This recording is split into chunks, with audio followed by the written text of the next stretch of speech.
हाय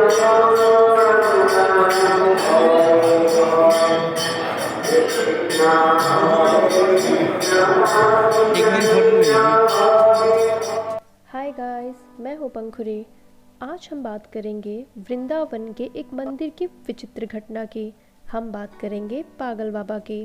घटना यह है कि एक अति गरीब ब्राह्मण बिहारी जी का भक्त था। उसने एक साहूकार से पैसे उधार लिए और वह हर महीने थोड़ा थोड़ा करके अपनी किस्त चुकाता था। और आखिरी महीने में कपट की नीयत से साहूकार ने उसके नाम अदालती नोटिस भिजवा दिया कि उसने अपना उधार चुकाया नहीं है, इसीलिए पूरा उधार ब्याज सहित चुकाया जाए। ब्राह्मण बहुत घबरा गया। उसने साहूकार के पास जाकर बहुत विनती की, लेकिन साहूकार ने कुछ नहीं सुना। तब यह बात न्यायालय पहुंची। ब्राह्मण ने जज से यही कहा कि मैंने सारा उधार चुका दिया है। तब जज ने पूछा, क्या आपके पास कोई सबूत या गवाह है जिसके सामने आपने पैसे दिए हो? गरीब ने दुखी मन से बोला, बिहारी जी के अलावा और कौन देखेगा? और खाना पूरी के लिए बिहारी जी के मंदिर का पता नोट करवा दिया। अदालत की तरफ से मंदिर के पते पर सम्मन भी जारी किया गया। वह नोटिस बिहारी जी के मूर्ति के पास रख दिया गया और सभी इस बात को भूल गए। और अगली तारीख पर गवाही के समय एक बूढ़ा आदमी जज के सामने गवाही देने आया। उसने बोला कि मैंने देखा है ब्राह्मण को ऋण वापस करते हुए, और तारीखवार विवरण बता दिया। और उसके बाद जज ने बही खाता प्रस्तुत करने को कहा। जब जांच की गई तो राशि दर्ज थी, लेकिन नाम फर्जी डाले गए थे। जज ने ब्राह्मण को निर्दोष करार देते हुए उधार से मुक्त कर दिया। लेकिन जज के मन में उथल पुथल मच रही थी कि उस बूढ़े व्यक्ति को कैसे पता तारीखवार और किस खाते में उसका विवरण है।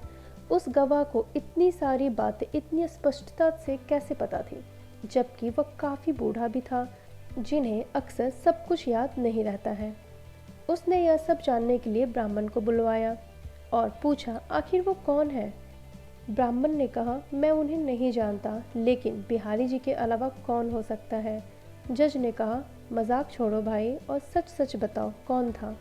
तो ब्राह्मण बहुत गंभीर होकर कहा, मुझे सच में नहीं पता वो कौन था। आपने ही तो बिहारी जी को सम्मन भिजवाया था, वहीं से कोई आया होगा। जज यह सुनकर संतुष्ट नहीं हुआ।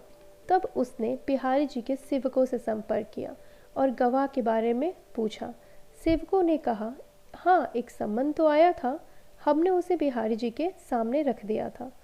और वैसे बहुत से पत्र आते हैं और हम उन्हें वहीं रख देते हैं, लेकिन मंदिर में से कोई गवाही देने नहीं गया, और ऐसा कोई बूढ़ा यहाँ रहता भी नहीं है।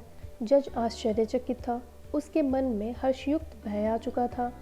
वो यह समझ चुका था कि उसका सामना जिससे हुआ था वो ईश्वर थे, यानी कि स्वयं बिहारी जी। इस घटना ने जज को इतना विभोर कर दिया कि वो अपने पद से इस्तीफा देकर घर परिवार छोड़कर चले गए। कहते हैं वही न्यायाधीश वृंदावन में मिले और वही पागल बाबा के नाम से प्रसिद्ध हैं। पागल बाबा मंदिर में भगवान श्री कृष्ण और भगवान श्री राम के कथा का विवरण झांकियों के रूप में देखने को मिलता है, जो अति सुंदर और आकर्षक का केंद्र है।